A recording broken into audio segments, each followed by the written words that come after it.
لا عليك. ها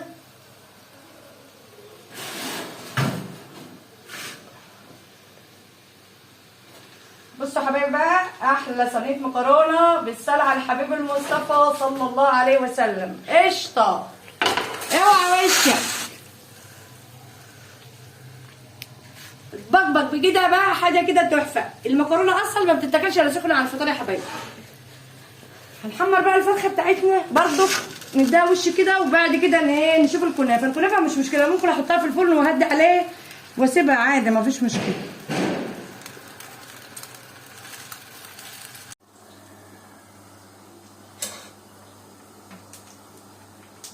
صلوا على النبي يا حبايبي واذكروا الله وقولوا لا اله الا الله ولا حول ولا قوه الا بالله. هنعمل ان شاء الله مع بعض النهارده فطار يشهي باذن الله تعالى. صلوا على النبي عليه افضل الصلاه والسلام، ونذكر الله ونقول لا اله الا الله ولا حول ولا قوه الا بالله. خشوا يا حبايبي كده وحطوا اللايك وكومنت حلو، وحبايبي كده يشيروا لنا الفيديوهات بتاعتنا على قد ما يقدروا لاخواتهم وحبايبهم في كل مكان. صلوا على النبي يا حبايبي. طبعا انا معايا دلوقتي شعريه بحمرها ماشي، اللهم صل على النبي. هسوي فرخه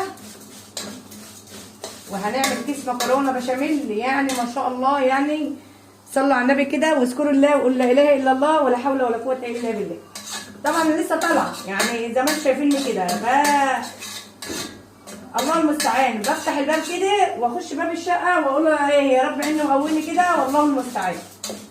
لان بصراحه الواحد يعني من ساعه ما بقى من على السرير كده ما بقعدش ولا بحط ايه،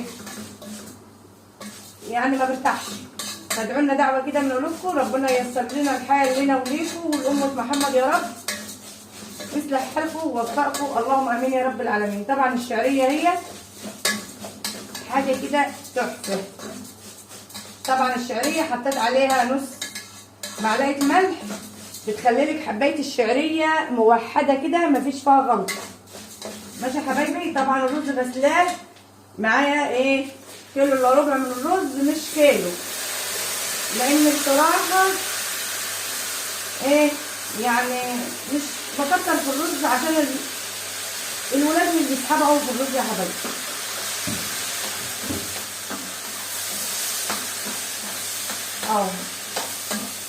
يعني ما شاء الله، يعني حاجه كده عظمه. نذكر الله كده نقول لا اله الا الله ولا حول ولا قوه الا بالله. طبعا هندي الرز بتاعنا التشويحه حلوه كده عشان ايه يبقى مفلفل معانا ماشي يا حبايبي. وايه رايكم بقى طلعت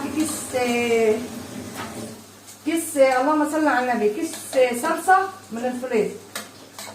اتحديت نفسي بقى، انا اتحديت نفسي النهارده، قلت لازم اعمل لحبايبي كده ايه كفته كده في صلصه واحنا واقفين في المطبخ. ايه رايكم؟ يلا يا حبايبي نديله تشويحتين كده ونطفي عليه النار، ننزل عليه بالميه. خلي بالكم بقى ايه، خليكم مركزين معايا. تعالوا بقى يا حبايبي كده نعمل ايه طبقين كفته مع بعض كده، حاجه كده ايه ترم العظم ماشي يا حبايبي. صلوا على النبي كده ونذكر الله ونقول لا اله الا الله. صلوا على النبي يا حبايبي. طبعا زي ما قلت لكم كده من اول رمضان انا بطلع كده حوالي الساعه 4، يعني النهارده طالع حوالي الساعه 4 ونص، يعني ما كانتش لسه وصلت 5 بتهيألي كده.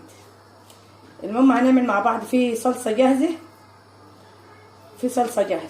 طلعت كيس صلصه بفص توم. طبعا مش هنحط بصل، مش هنعمل تسبيكه من الاول، لان الكفته بتاعتنا فيها ايه بصل واللهم صل على النبي وتوم، وفيها التوابل بتاعتنا كلها.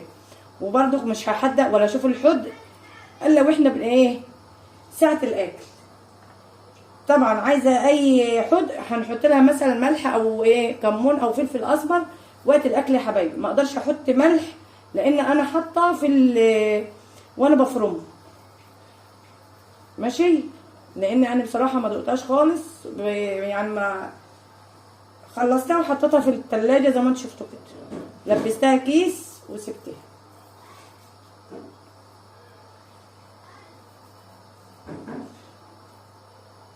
ما شاء الله. نعمل لنا طبقين كده، حاجه كده عسل.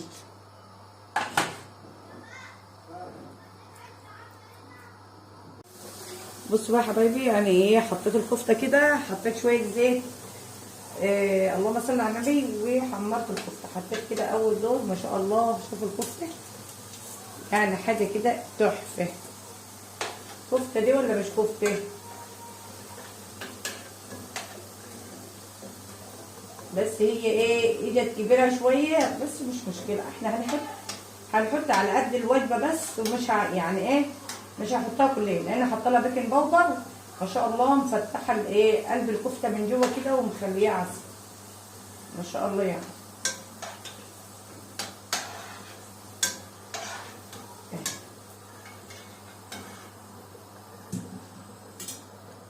شوف سبع الكفته اهو، بس عشان حاطين له بيكنج باودر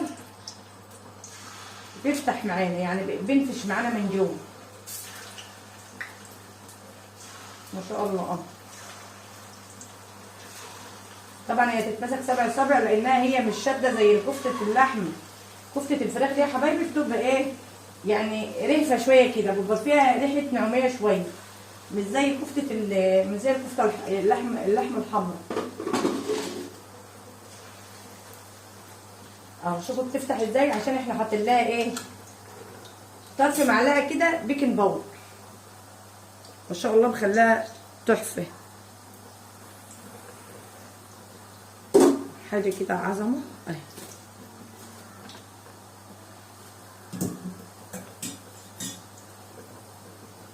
ما شاء الله قلب الايه الكفته، شوف حاجه كده عظمه العظمه. والريحه بقى ما اقولكوش على الريحه اهي. طبعا هحمر دول كده يا حبايبي، ونشوف هنعمل ايه تاني. بصوا بقى يا حبايبي، انا معايا كيس مكرونه هعمل بشاميل. كيس هيكفي، هقول لكم كيس على قد ايه الفطار وخلاص. الحاجه اما بتفضل اصلا يعني بنيجي نسخنها كده، الولاد بياكلوها بالعافيه. اه والله، احنا هناكل اكل بيت، لا يبقى الحاجه تبقى طازه كده تبقى احسن.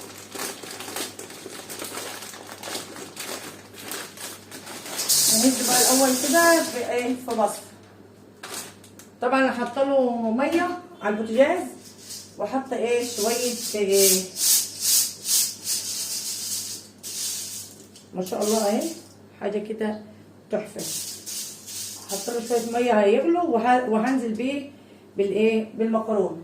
ماشي يا حبايبي، تعالوا بقى نشوف الحاجه، يعني هنعمل بقى البشاميل بتاعنا. البشاميل بتاعنا عايز يتعمل.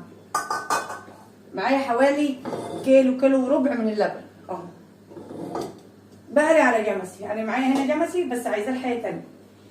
طبعا الكيلو اللبن ليه 5 معالق دقيق، احنا دول كيلو وربع، هنحط 6 معالق دقيق. هنسمي بسم الله، ادي 1 2 3 4 5 6، يكونوا هرميين يا حبايبي. معايا ربع معلقه فلفل اسمر، معايا ربع معلقه من المرقه، ورشه كده من جوز الطيب. نظبط الملح بتاعنا،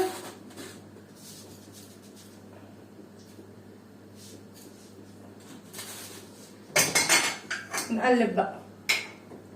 ناخد المكونات دي كلها على البوتاجاز كده ونقلب فيها ان شاء الله. المضرب بتاعنا ايه يعني كفي، بس ان شاء الله. ونشوف ايه، نجيب حاجه تانيه يعني. الله المستعان.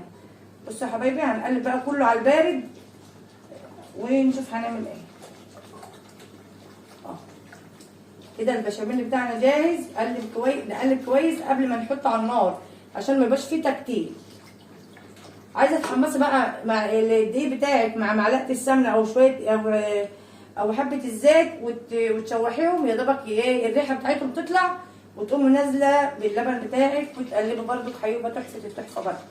وتسلم ايديكم وعينكم يا حبايبي مقلب. بس انتوا عارفين ظروفي بقى، انتوا عارفين كله كده ايه، هنحضر فطار، يعني افطار بيبقى شامل كل حاجه يا حبايبي. كل سنه وانتم طيبين. يلا بقى نخش على البوتاجاز كده ونشوف هنعمل ايه. بصوا بقى يا حبايبي، دي كريمه هنعملها كده ايه هنعمل صينيه كنافه. هتعملي كمان كنافه، هعمل كمان ان شاء الله. ولعت الفرن ايه اسخنه ماشي. ودي البشاميل بتاعته.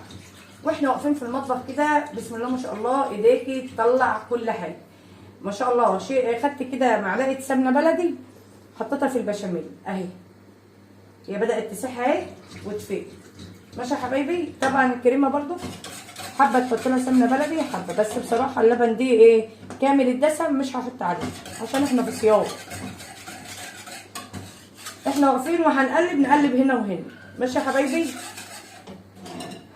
ديت الصلصه بتاعت الكفته. حطيت كده قشرت حبيتين بطاطس وحطيتهم خرطتهم كده مكعبات وحطيتهم كده في قلب الايه الصلصه قبل مسقه الكفته. هي بصراحه بقى اللي معطلني الوقت في الوقت الحالي اللي انا فيه ده الانبوبه خلاص على وشك ايه خلاصات، بس مش دلوقتي يعني احنا عايزين ننجز والله المستعان. بصوا بقى يا حبايبي البشاميل بتاعنا ما شاء الله ايدك تفضل فيه ما تطلعش. هو والكريمه بصراحه، لان ايدينا اتشالت من الكريمه او البشاميل هيكتل مننا ومش هيبقى كويس. صلوا على النبي واذكروا الله وقول لا اله الا الله ولا حول ولا قوه الا بالله. خشوا كده يا حبايبي وحطوا اللايك وحطوا كومنت حلو عرفوني ايه حبايبي واخواتي اللي بيخش عليا كده من انهي بلد. ده طبعا ده شيء بيفرحني وشيء بيسعدني وربنا يسعدكم في الدنيا كده وفي الاخره يا حبايبي. اهو طبعا هنفضل شغالين كده على العندي والعندي لحد ما البشاميل بتاعنا تربط والكريمه بتاعتنا تربط. طبعا الكريمه حطيت 3 معالق بس من نشا لان حوالي ايه كيلو لبن او كيلو الا ربع من اللبن ومعلقتين كريمه ومعلقه واحده سكر. حابه تحطوا سكر حط، بس انا بحط معلقه سكر اول مره ان انا احط سكر عشان الولاد بيقولوا ايه بتبقى عادبه يا ماما، فحطيت معلقه واحده سكر. وهنحط لها ظرف فانيليا وخلاص على كده وتبقى كده الكريمه معانا جاهزه. ولعت الفرن بتاعنا ونشوف هنعمل ايه بقى. والمكرونه بتاعتنا على البوتاجاز وهنقلب المكرونه والدنيا هتبقى معانا فل ان شاء الله. و14 الساعه لسه 4 وايه وتلت كده احنا شغالين. يلا بقى شجعونا بلايك حلو كومنت حلو دعوه حلوه كده من قلوبكم. بصوا يا حبايبي ادي البشاميل ما شاء الله حاجه كده عسل. هننزل كده معايا صينيه هنزل فيها بكرنبين كده من البشاميل. لازم نحط كده بشاميل كده في الارضيه يا حبايبي. وهننزل كده بالايه بالمكرونه بتاعتنا. خلي الرق بس ايه خفيف كده في الاخر يعني.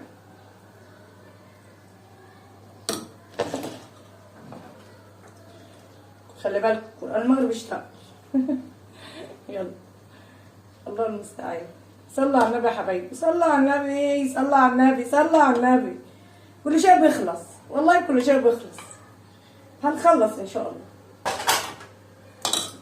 معايا لحمه كده ايه معصجه. دي طبق عامله ايه عامله عليه جزر وفلفل وبصل طبعا وانواع يعني متعصج جاهز. دي كنت عاملاه من يوم الجمعه من قبل يوم الجمعه وانا شغاله هنا كده. عملت ايه طلعت نص كيلو لحمه وعصجته وعملت له بصل وثوم وفلفل الوان واللهم صل على النبي. كمان حطيت ليه ايه جزر عشان نكسره يعني نص كيلو. نعمل وصفه تانيه يا جماعه. الدنيا غاليه يا حبايبي الدنيا غاليه. هندخل بقى هنحط عليها البشاميل وندخلها. شايفينها والله ما انا عارفه انتوا شايفينها ولا لا يعني.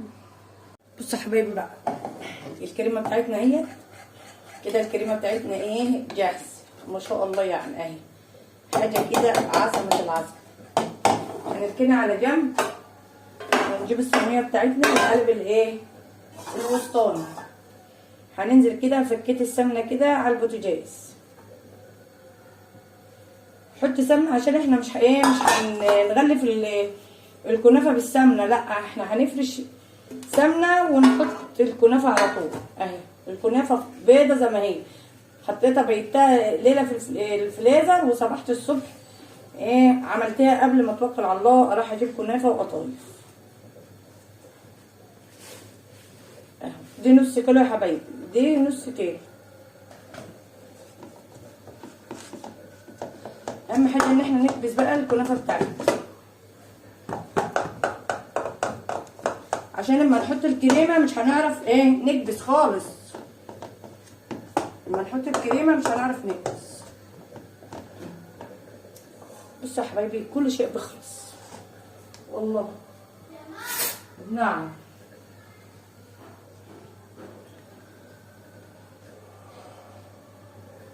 بصوا بقى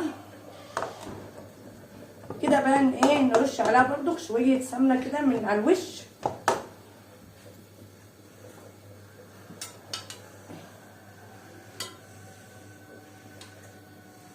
ولا سكر ولا ايه ولا سمنه غلفناه ولا اي حاجه. بصوا بقى حابين تدخلوا الرق دي كده وياخد صدمه كده الاول وياخد يعني يتمسك كده، لا بس انا بصراحه بدخلها كلها مره واحده وبتبقى زي العسل ما شاء الله. يعني حطي انزلي بقى بالايه بالمهلبيه بتاعتك.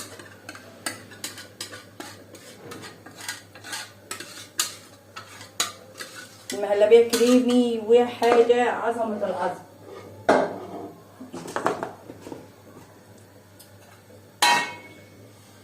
المفروض الاصل يعني المهلبيه ديت ما تبقاش كتير كده، لان بصراحه ايه وصلت كده حوالين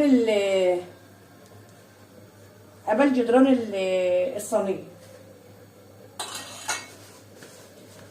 هننزل بقى كده. حطوا لايك يا حبايبي، حطوا اللايك، ما تتفرجوش كده وتستفادوا وانا استفاد برضه، انتوا تستفادوا وانا استفاد. عايزه اعمل لكم كل حاجه والله العظيم، عايزه اعمل لكم كل حاجه، بس يلا الحمد لله رب العالمين. الحمد لله نرجع نقول الحمد لله يا حبايبي، احنا الحمد لله يعني ايه ماشيه الحمد لله رب العالمين. حاسب ولا هتعملي زي الاستاذ؟ بصوا بقى بالراحه خالص كده وبرده وايه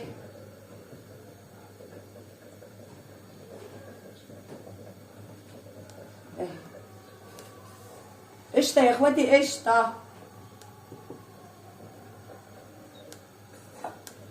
ما تحركيش فيها زياده عن كده عشان ما ايه المهلبيه او الكريمه بتاعتنا ما تظهرش. غرقها بقى وشها سمنه من فوق ماشي يا حبايبي، غرقوه. لو السمنه ما كفتش معاكي لازم تغرقيه.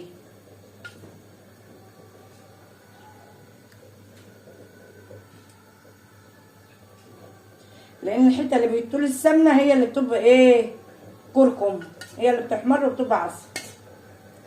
هسيح لها كمان ايه معلقتين كده وافضهم عليها.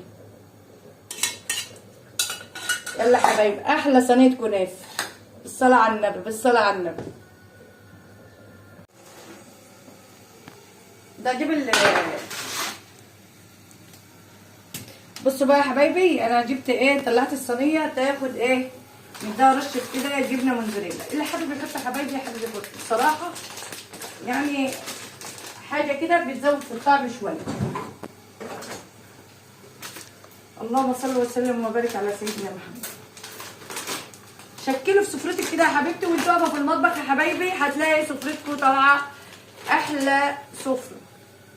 اللهم صل على النبي.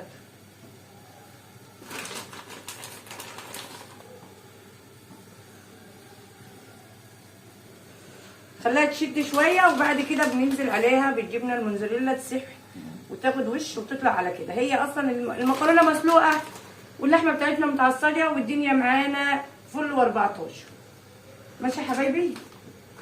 هدخلها تاني الفرن ونشوفها بعد ما ايه ما تطلع من الفرن احلى مكرونه بالبشاميل. يلا خلي بالكم لو انا بصور في الفرن الغاز، الفرن اللي هو بتاع البوتاجاز، مش هحط الصيه ديت، بس الصيه ديت انا حطاها عشان دي ايه قالب ازاز ماشي يا حبايبي. بصوا بقى يا حبايبي تعالوا كده اوريكم الايه السفره بتاعتنا في رمضان ما شاء الله. من الساعه 4 للساعه كام؟ الساعه 5 المدفع ضرب يا جماعه الخير. يعني سبحان الله بخلص كده على الاخر. اللهم صل على النبي. تعالوا نشوف بقى صينيه المكرونه بالبشاميل بتاعتنا ما شاء الله. كيس مكرونه بالبشاميل بيطلع لك حاجه كده تحفه ما شاء الله تبارك الرحمن. دي معايا بقى شوربه.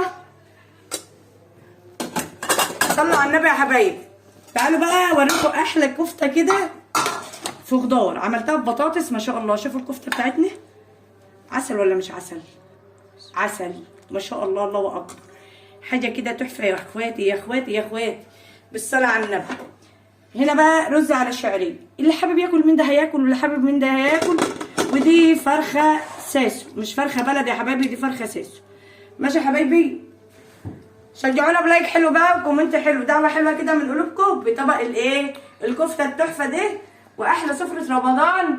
وكل عام وانتم بخير. خش مطبخك ووقفي كده والدنيا هتبقى ايه تمام معاك ما شاء الله تبارك الرحمن. حضرنا سفره في ساعه ونص، بسم الله ما شاء الله تبارك الرحمن، والدنيا معانا فله منوره. يلا بقى تعالوا افطروا معانا، وكل عام وانتم طيبين، ويا رب الفيديو يعجبكم ويكون عند حسن ظنكم. لايك بقى وشير كده، استحق لايك ولا لا؟ حط اللايك يا حبايبي، حط اللايك. يلا الف سلامه يا حبايبي. بصوا يا حبايبي بقى، تعالوا بقى نطلع مع بعض كده صينيه الكنافه. احلى كنافه لاحلى حبايبي في الدنيا كلها. بسم الله ما شاء الله، لا حول ولا قوه الا بالله. حبايب قلبي، احلى اخوات واحلى امهات، بالصلاه على النبي. ايه رايكم في الجمال ده يا اخواتي حبايبي؟ حاجه كده تحفه التحفه ما شاء الله تبارك الرحمن. الله على أكبر. ليه كل ما اصور معاكم في يعني ما شاء الله يعني ايه المغرب بيعد. يلا يا حبايبي، كل سنه وانتم طيبين يا حبايبي. تعالوا بقى نشوف ايه صينيه الكنافه دي. الله لو قعد المغرب اذن اهو. اللهم صل على حضره النبي. طبعا النهارده تاني يوم، النهارده تاني يوم واحنا عاملين كنافه. احنا كنا عاملين امبارح الاكل الايه اللي فاضل من امبارح، عملناه وسخناه لان انا كنت في المنصوره ولسه جايه الساعه 5، يعني واصله كده من المنصوره كده الساعه 5. كل سنه وانتم طيبين. انتوا عارفين بقى ايه طلبات بقى يا حبايبي، وفطره وزدان ومشاكل كده وطلبات، فربنا يعيننا وايه ويقوينا. ادعوا لنا دعوه كده من قلوبكم حبايبي. بسم الله ما شاء الله، اللهم صل على النبي. بسم الله ما شاء الله، لا حول ولا قوه الا بالله. الكنافه فيها طبقه مهلبيه ما شاء الله، لا حول ولا قوه الا بالله. شوفوا ايه ارضيه الكنافه اهي، بسم الله ما شاء الله. برضو حاجه كده عظمه العظمه. احلى كنافه لاحلى حبايبي. انا بالله العظيم انا جايه بقول لكم اعصابي كلها متوتره من المواصلات والبهدله الجو طول النهار، فربنا يعيننا ويعينكم جميعا، اللهم امين يا رب العالمين. حطوا لايك يا حبايبي وشيروا لنا الفيديوهات على قد ما تقدروا لاخواتكم وحبايبكم في كل مكان. تعملي احلى كنافه لاحلى حبايب واخواتك وعزوماتك كده ان شاء الله في رمضان. حاجه كده هتشرفك وحاجه كده هتبقى تحفه التحفه ما شاء الله تبارك الرحمن. اشوفكم على فيديو جديد ومع الف سلامه، والسلام عليكم. باي.